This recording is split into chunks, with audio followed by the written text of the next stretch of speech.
ഒരിടത്തൊരിടത്ത് കാട്ടിൽ ഡിങ്കൻ എന്ന ഒരു കരടിയുണ്ടായിരുന്നു.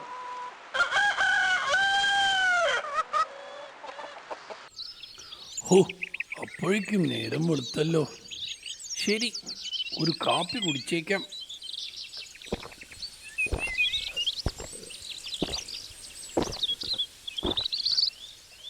ഹോ, ഇനിയിപ്പോ എന്താ ചെയ്യാ?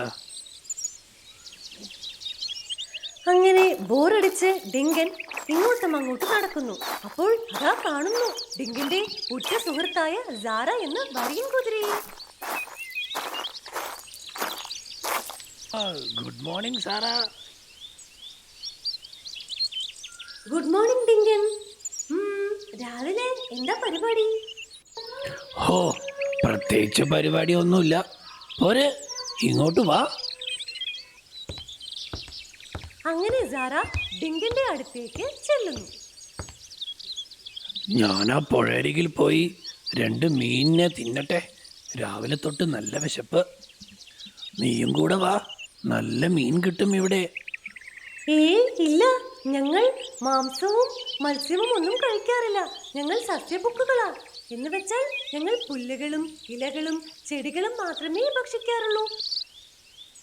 ഓഹോ, അങ്ങനെയാണോ സംഗതി? നമ്മൾ സർവഭോജികളാണ്. സർവഭോജികൾ അല്ലെങ്കിൽ മിശ്രഭോജികൾ എന്ന് പറയപ്പെടും. ഞങ്ങൾ ഇലഭക്ഷണങ്ങളും കഴിക്കും, മാംസഭക്ഷണങ്ങളും കഴിക്കും. ഓക്കെ, എന്നാ പോയി വരൂ. അങ്ങനെ ഡിങ്കൻ മീൻ കഴിക്കാൻ പുഴക്കരയിലേക്ക് ചെല്ലുന്നു.